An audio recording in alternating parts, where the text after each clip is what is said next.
बिस्मिल्लाहिर्रहमानिर्रहीम। अस्सलाम वालेकुम। मैं हूं मोहम्मद फरहान खान अब्बासी और आप देख रहे हैं executive coaching centres official YouTube channel. मैं आपको खुशामदीद कहता हूं पाकिस्तान सीरीज की एपिसोड नंबर 19 में। नाज़रीन, आज का जो हमारा प्रोग्राम है, आज की जो हमारी वीडियो है, ये बहुत ज़्यादा इम्पॉर्टेंट है 2020 और आने वाले ईयर 21 के पर्सपेक्टिव में, क्योंकि आज हम डिस्कस करेंगे हिस्टोरिकल फैक्टर्स को कि कैसे सिक्योरिटी और इनसिक्योरिटी क्रिएट की जाती है। और जब इनसिक्योरिटी क्रिएट की जाती है तो जो ताकतें दुनिया को इनसिक्योर बनाती हैं वही फिर सिक्योर बनाने के भी कुछ एफर्ट्स और कुछ हल तलाश करने की कोशिशें सामने लेकर के आती हैं, लेकिन उन पर भी उस तरह से अमल नहीं किया जाता। दुनिया जिसमें हम रह रहे हैं इसमें बहुत सी चीजें पॉलिटिकली मोटिवेटेड होती हैं, इकोनॉमिक पॉइंट ऑफ व्यू से मोटिवेटेड होती हैं, और ये जो दुनिया है ये पावर स्ट्रक्चर के अकॉर्डिंगली चल रही है। तो इसको अंडरस्टैंड करते हैं।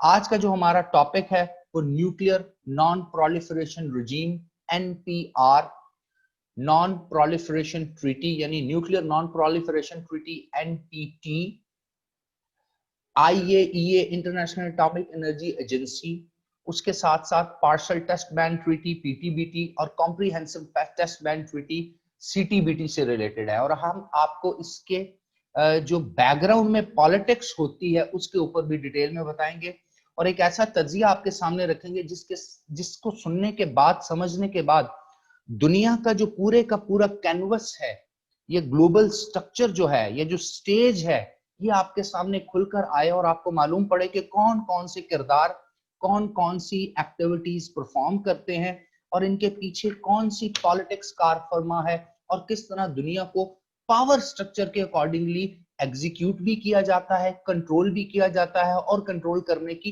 कोशिशें भी की जाती हैं। और जो मेजर स्टेक होल्डर्स हैं, बड़ी ताकतें हैं, वो आपस में किस तरह एक दूसरे के साथ कन्फ्रंट करती हैं।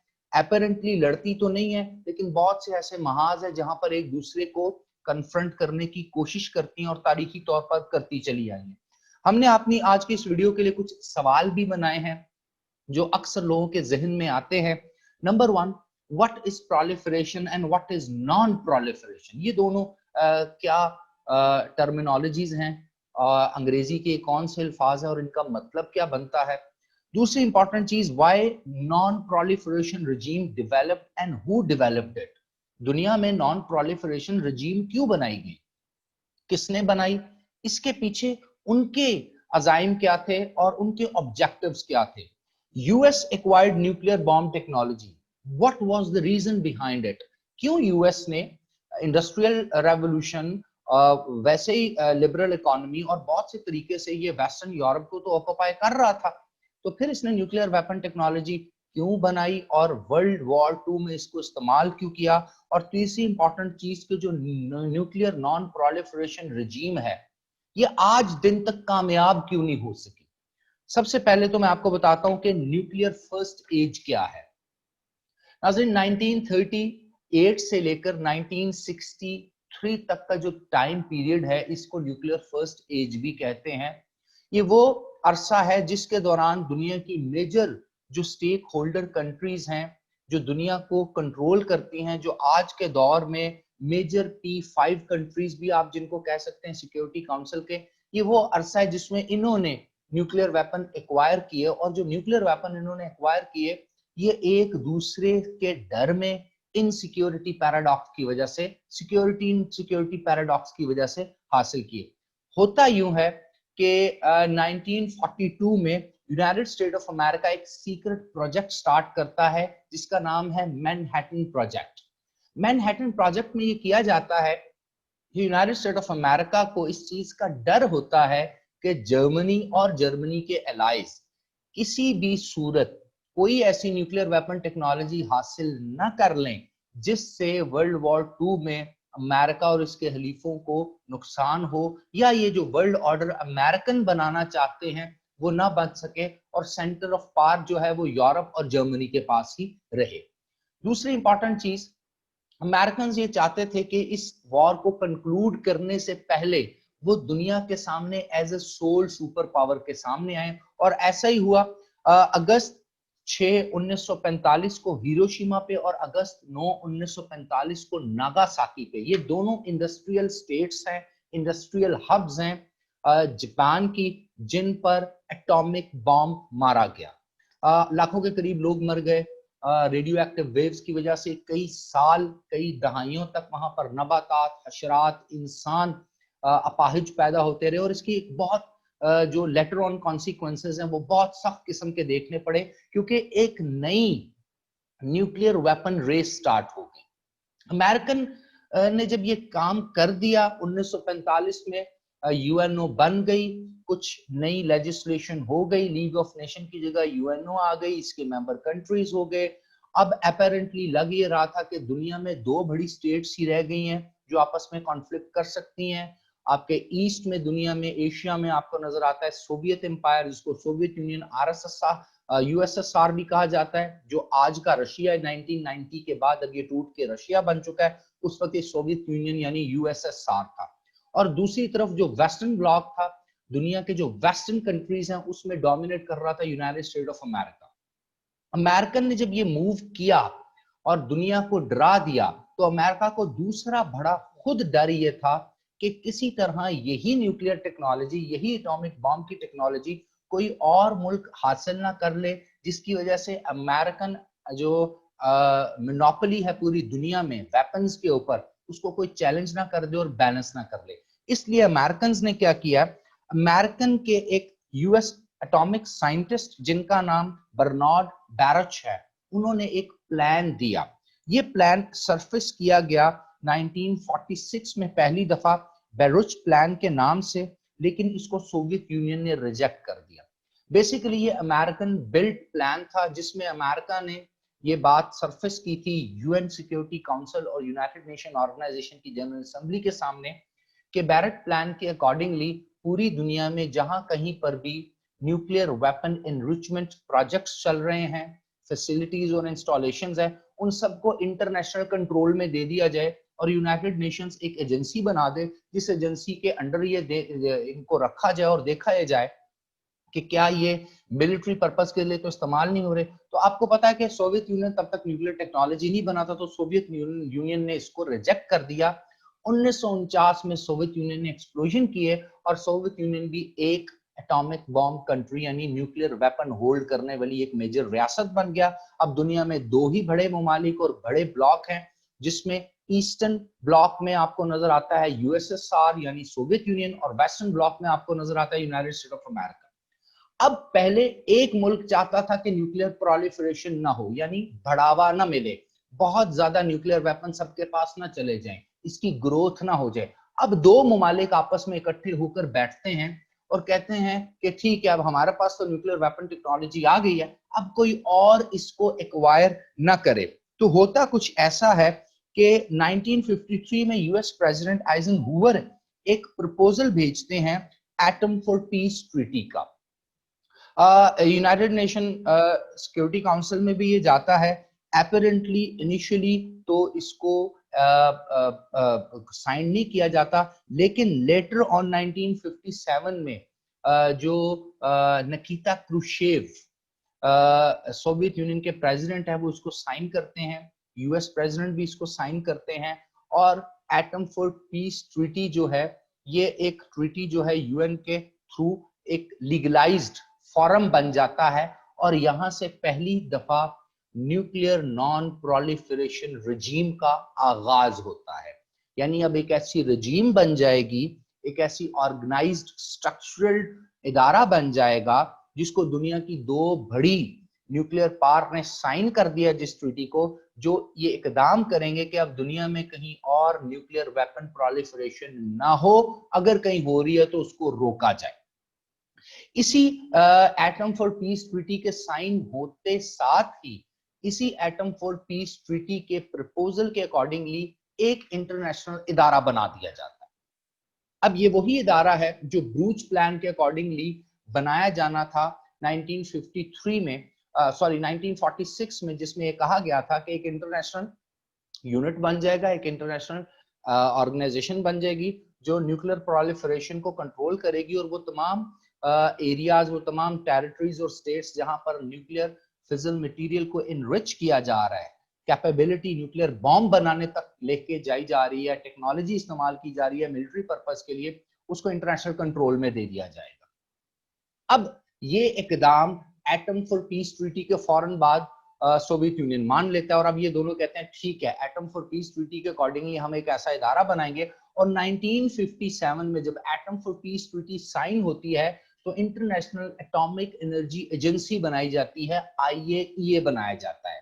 अब ये एक इदारा बनाया जाता है यूएन के अंडर, जिसका काम ये होता है कि पूरी दुनिया में एक टास्क फोर्स के तहत देखना कि कौन कौन से मुमालिक हैं जो nuclear weapon technology for military purpose इस्तेमाल करना चाह रहे हैं। याद रखिएगा, मैंने आपको इंट्रोडक्शन में बताया था कि ये पावर पॉलिटिक्स हो रही है।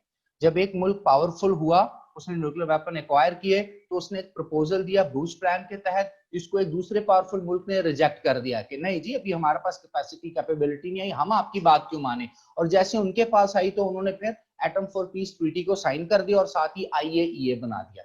अब बात आगे की तरफ चली, लेकिन चलते चलते 1963 आ जाता है, और इसी ट्रीटी के दौरान जो एटम फॉर पीस ट्रीटी है, एक दुनिया में एक बहुत बड़ा 14 से 15 दिन का एक क्राइसिस आता है, जिसको हम क्यूबन मिसाइल क्राइसिस कहते हैं, जो क्यूबा को चारों तरफ से कॉर्डन ऑफ कर लिया जाता है, एम्बार्गो लगा दिया जाता है, रोक दिया जाता है, वहां की इंग्रेस और एग्रेस यानी कोई दाखिल भी नहीं हो सकता, कोई निकल भी नहीं सकता, क्योंकि सस्पिशंस जाहिर की जाती हैं कि सोवियत यूनियन ने क्यूबा के अंदर कुछ मिसाइल लगाए हुए हैं और अमेरिका उसको ब्लॉक कर देता है उस टेरिटरी को। और दूसरी तरफ से सोवियत जो शिप्स हैं वो उस ब्लॉकेड को तोड़ने के लिए जा रहे होते हैं। तो इसमें एक बहुत बड़ा क्राइसिस आता है और पता चलता है कि शायद कोई न्यूक्लियर एक्टिविटी ना हो जाए और दोनों न्यूक्लियर कैपेबिलिटी वाले कंट्रीज है, तो कोई न्यूक्लियर वॉर स्टार्ट ना हो जाए।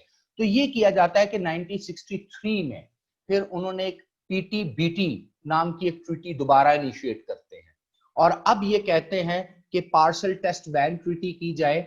ये भी न्यूक्लियर प्रोलिफरेशन रेजीम का पार्ट 2 है। पहले तो न्यूक्लियर प्रोलिफरेशन रेजीम ऐसे बनती है कि एक मुल्क चाहता है कि न्यूक्लियर प्रोलिफरेशन ना हो, फिर दूसरा मुल्क सोवियत यूनियन उसमें आ जाता है एटम फॉर पीस ट्रीटी में, और एक रेजीम बन जाती है। अब ये क्या करते हैं, IAEA बन चुका है, अब पार्शियल टेस्ट बैन ट्रीटी लगाते हैं और कहते ये हैं कि अब दुनिया में कोई भी न्यूक्लियर टेस्ट नहीं कर सकता, क्योंकि इनको मालूम तो है कि कुछ ऐसे ममालिक हैं जिन्होंने न्यूक्लियर वेपन टेक्नोलॉजी हासिल की है, जिसमें आपको मालूम होना चाहिए US, UK, उसके अलावा खुद सोवियत यूनियन ये टेक्नोलॉजी हासिल कर चुके हैं।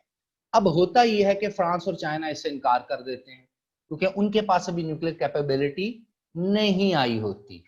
तो एक साल बाद चाइना एक बहुत बड़ा एक्सप्लोजन करता है, और उसके बाद चाइना जो है वो न्यूक्लियर जो PTBT है, पार्शियल टेस्ट बैन ट्रीटी, उसको साइन कर देता है। वो कहता है ठीक है जी, टेस्ट बैन, अब हम इसके साथ चलते हैं, कोई ऐसा इशू नहीं। लेकिन अब न्यूक्लियर प्रोलिफरेशन हो रही है। हालांकि न्यूक्लियर नॉन प्रोलिफरेशन रेजीम बनाने का मकसद ही ये था, एक इंटरनेशनल स्ट्रक्चर बनाने का मकसद ये था कि अभी और प्रोलिफरेट ना करे। अब क्या किया जाता है कि PTBT की जो समिट्स होते हैं, मीटिंग्स होती है, उसमें एक और इनिशिएटिव लिया जाता है, जिसमें निकिता क्रुश्चेव और American US president Lyndon Johnson ये तजवीज सामने रखते हैं कि हम क्यों ना एक और कॉम्प्रिहेंसिव ट्रीटी बनाएं जो पूरी दुनिया उसको फॉलो करे, और इसमें उनका साथ देते हैं आयरलैंड और फिनलैंड। वो कहते हैं ठीक है जी, हम भी आपके साथ तैयार हैं। याद रखिएगा, आयरलैंड और फिनलैंड नॉन न्यूक्लियर स्टेट्स हैं, इनके पास कोई न्यूक्लियर कैपेबिलिटी ना तब थी ना अब है, लेकिन ये nuclear weapon states USA, UK, China, France को ये कह रहे हैं, और सोवियत यूनियन को ये कह रहे हैं कि ठीक है, हम आपके साथ मिलकर कुछ ऐसी एक्टिविटी करने को तैयार हैं।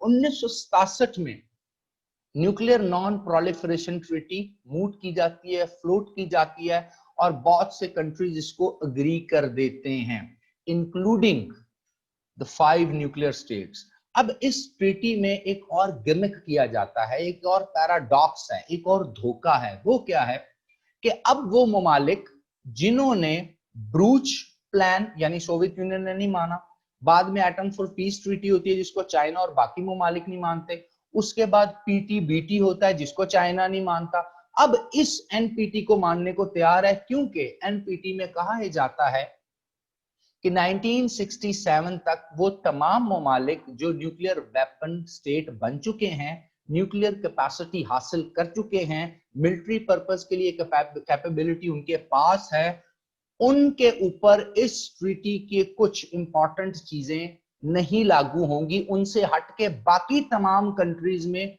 न्यूक्लियर वेपन डेवलपमेंट नहीं हो सकती। आसान अल्फाज में मैं आपको समझाता हूं। अब चाइना भी इसको साइन करता है, सोवियत यूनियन भी इसको साइन करता है, यूके भी साइन करता है, फ्रांस भी साइन करता है, यूएसए भी साइन करता है, क्योंकि ये तो ऑलरेडी न्यूक्लियर वेपन डेवलप कर चुके हैं। और इस ट्रीटी के तहत एक नई डेफिनेशन दी जाती है।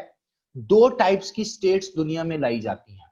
एक स्टेट्स को कहा जाता है न्यूक्लियर वेपन स्टेट्स, और एक स्टेट्स को कहा जाता है न्यूक्लियर नॉन वेपन स्टेट्स। अब इस ट्रीटी में क्या मकारी की गई है, इसमें यह कहा जाता है कि वो तमाम ममालिक जो कि न्यूक्लियर वेपन स्टेट्स हैं, वो वक्त के साथ साथ अपने न्यूक्लियर वेपन्स को कम करेंगे और डिसआर्मामेंट की तरफ जाएंगे, और ये 5 के 5 ममालिक कोशिश करेंगे न्यूक्लियर वेपन खत्म कर दें ताकि दुनिया सेफ हो। और दूसरी तरफ जो नॉन न्यूक्लियर वेपन स्टेट्स हैं, वो किसी भी सूरत कभी भी nuclear weapon capability for military purpose नहीं हासिल कर सकते। अगर करेंगे तो उन पे इंटरनेशनल सैंक्शंस लगेगी। अब होता कुछ यूं है कि इस ट्रीटी को न पाकिस्तान साइन करता है, न भारत साइन करता है, न इजराइल साइन करता है। इस ट्रीटी में कहा जाता है कि 1970 में ये इन्फोर्स की जाएगी और अगले 25 साल ऑब्जर्व किया जाएगा कि नॉन प्रोलिफरेशन ट्रीटी के अकॉर्डिंगली किस तरह दुनिया में न्यूक्लियर वेपन के फैलाव को रोका गया। इसी दौरान काफी अरसा गुजर जाता है, कोल्ड वॉर स्टार्ट होती है। हमें आपको पता है 1945 से 1990 तक कोल्ड वॉर अपने अरूज पे है। एक तरफ सोवियत यूनियन यानी कम्युनिज्म है, दूसरी तरफ यूनाइटेड स्टेट्स ऑफ अमेरिका और कैपिटलिज्म है।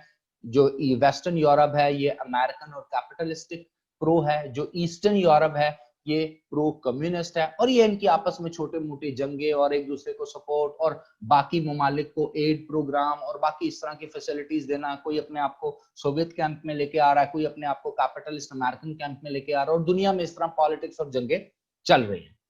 बहरहाल स्मूथ डिसमेंबरमेंट हो जाती है सोवियत यूनियन की 1990s में, और 1994 में एक और एक्टिविटी की जाती है जिसमें ये देखा जाता है कि इन 20-25 सालों में किस हद तक न्यूक्लियर वेपन की प्रोलिफरेशन को रोका गया, यानी फैलाव को रोका गया। तो मालूम यह पड़ता है कि जो पार्शियल टेस्ट बैन ट्रीटी है उसको बहुत से मुल्कों ने फॉलो ही नहीं किया, और जो कोल्ड वॉर एरा था इसमें न्यूक्लियर वेपन टेक्नोलॉजी बहुत ज्यादा फैली है। वो क्यों फैली है कि अमेरिकन कैंप्स में जो मुल्क थे उनको अमेरिकन सपोर्ट करते थे, और सोवियत कैंप में जो मुल्क थे उनको सोवियत यूनियन सपोर्ट करता था। तो इस तरह बहुत सी रिजर्वेशंस दुनिया के सामने आई। अब इन्होंने क्या किया, अब इन्होंने बनाई CTBT, comprehensive test ban treaty, क्योंकि उन्होंने कहा कि एनपीटी नॉन प्रोलिफरेशन ट्रीटी पे अमल करने के लिए कॉम्प्रिहेंसिव टेस्ट बैन कर देते हैं। और 1996 में सीटीबीटी जो है ये साइन हो गई। ऑलमोस्ट इसको 130-140 ममालिक ने साइन किया। दूसरी तरफ एनपीटी को 189 कंट्रीज ने साइन किया हुआ था, लेकिन इस बार फिर इजराइल, पाकिस्तान, इंडिया ने इसको साइन नहीं किया।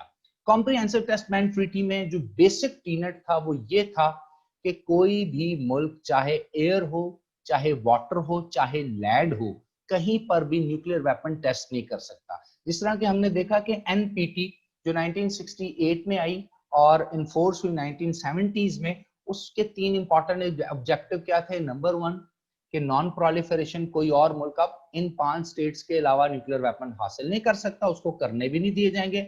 नंबर 2 डिसआर्मामेंट होगी, इनके पास भी अगर न्यूक्लियर वेपन है आहिस्ता आहिस्ता ये खत्म करना शुरू करेंगे। एंड नंबर 3 अगर किसी भी मुल्क को सिविलियन पर्पस के लिए, एनर्जी, इलेक्ट्रिसिटी पैदा करने के लिए और पर्पसेस के लिए न्यूक्लियर एनर्जी चाहिए, तो वो कंट्रोल्ड एनवायरनमेंट में IAEA, international atomic energy agency, जो कि 1957 में एनपीटी के थ्रू बनाई गई थी, उसके थ्रू वो काम करेंगे। अब सवाल ये पैदा, जो कि बनाई गई थी APT, atom for peace treaty के अंडर आईएईए बनाई गई थी, वो इसको ऑब्जर्व करेंगे। अब होता यह है कि कॉम्प्रिहेंसिव टेस्ट बैन ट्रीटी के जो सिग्नेटरी हैं, इन्होंने अपने अपने मुल्क के कॉन्स्टिट्यूशन में जो भी ट्रीटी साइन हुई है इसको रेटिफाई करवाना होता है, मनवाना होता है, फाइनलाइज करना होता है, इसको अपने कॉन्स्टिट्यूशन का हिस्सा बनाना होता है। अब आयरनी ये है कि चाइना हो गया, यूनाइटेड स्टेट ऑफ अमेरिका हो गया, फ्रांस हो गया, यूके हो गया, यूएसएसआर जो कि अब रशिया है वो हो गया, इन्होंने अभी तक अपने मुल्कों में सीटीबीटी को भी रेटिफाई नहीं किया, यानी comprehensive test ban treaty sign तो कर दी लेकिन अपने अपने मुल्कों में इसको फाइनलाइज नहीं किया, तो अब ये इसके लीगली पाबंद तो नहीं है। और दूसरी तरफ अगर देखा जाए तो एनपीटी का Pakistan, Israel, India, north Korea और 2011 में बनने वाला साउथ सूडान, वो भी उसका सिग्नेटरी नहीं है। तो ये सारी की सारी पॉलिटिक्स क्या की जा रही है, जिसको नॉन प्रोलिफरेशन रिजीम कहते हैं। जिस तरह के मैंने आगाज में आपसे अर्ज किया कि एक पावर स्ट्रक्चर है, इस पावर स्ट्रक्चर में जो मुल्क ताकतवर है मिलिट्री पॉइंट ऑफ व्यू से, इकोनॉमिक पॉइंट ऑफ व्यू से, वो चाहते हैं हम अगर कोई गलत काम भी कर रहे हैं, हम कोई नेगेटिव चीज भी कर रहे हैं, तो उसको दुनिया मान ले क्योंकि हम सिविलाइज स्टेट्स हैं और हम ये काम नहीं करेंगे, कोई और इसको एक्वायर ना करे, क्योंकि अगर कोई और मुल्क एक्वायर करेगा तो मिलिट्री पॉइंट ऑफ व्यू से पावर को बैलेंस कर देगा, जिस तरह के चाइना ने बैलेंस किया, जिस तरह के सोवियत यूनियन ने अमेरिका को बैलेंस किया। ब्रूस प्लान उनका नहीं माना, बाद में atom for peace treaty sign कर दी, उसको चाइना ने साइन नहीं किया, फिर पार्शियल टेस्ट बैन ट्रीटी को भी चाइना ने साइन नहीं किया, फिर एनपीटी को चाइना ने साइन कर दिया और बाकी पाकिस्तान, इंडिया, इजराइल इन्होंने साइन नहीं किया। और फिर जब ये एटॉमिक पार्ट्स बन गए तो फिर अब जो नए आने वाले मुल्क हैं वो इनको साइन नहीं करते, और जो सीटीबीटी हुई जिसको America, China, Russia, France, UK और इसके अलावा 130-40 मुल्कों ने साइन किया, वो अपने अपने मुल्कों में उसको लागू नहीं कर सके। तो इसके पीछे पॉलिटिक्स क्या है? इसके पीछे पॉलिटिक्स ये है कि सिर्फ और सिर्फ कमजोर मुल्कों को या नए डेवलप होते हुए मुल्कों को मिलिट्री पॉइंट ऑफ व्यू से ताकत ना मिल सके। याद रखिएगा, जब मिलिट्री पॉइंट ऑफ व्यू से ताकत मिल जाएगी तो आप उनको कॉम्प्रोमाइज नहीं कर सकते, अपनी टर्म्स पे नहीं ला सकते। बिल्कुल ऐसा ही 1942 में मैनहट्टन प्रोजेक्ट के दौरान अमेरिका ने किया, क्योंकि अमेरिका को यह मालूम था कि अगर कोई और मुल्क ये डेवलप करके इस पार को हासिल करेगा तो 1945 सेकेंड वर्ल्ड वॉर के बाद की जो दुनिया होगी उसमें डोमिनेट वो करेगा, क्योंकि दुनिया में पावर स्ट्रक्चर चलता है और वो जो पावर स्ट्रक्चर है वो इकोनॉमी और मिलिट्री के पॉइंट ऑफ व्यू से चलता है। और यही एक बड़ी इंपॉर्टेंट वजह है जो इंडिया सामने लेकर आता है। भारत का क्या कहना है एनपीटी, सीटीबीटी और पीटीबीटी के बारे में? एनपीटी के बारे में भारत ये कहता है कि भारत कभी भी एनपीटी साइन इसलिए नहीं करेगा कि खित्ते में दो और मुल्क ऐसे हैं, नहीं, ये तो बात भारत ने बाद में की। पहले जो भारत 1970s में कहता था कि एनपीटी में जो प्रोविजन है कि 1967 से पहले जो मुल्क न्यूक्लियर वेपन थे उनके ऊपर अब न्यूक्लियर वेपन स्टेट कंसीडर किया जाएगा, तो वो प्रोलिफरेशन वाले उस सिस्टम में नहीं आते। तो भारत कहता हम पहले से थे, हमने सिर्फ एक्सप्लोजन नहीं किया था। लेकिन 1999 के बाद जब भारत को कहा गया कि अब आप साइन क्यों नहीं करते, तो भारत कहता है कि पाकिस्तान और चाइना हमारे हमसाए हैं और दोनों न्यूक्लियर पावर है जिनसे हमें थ्रेट है।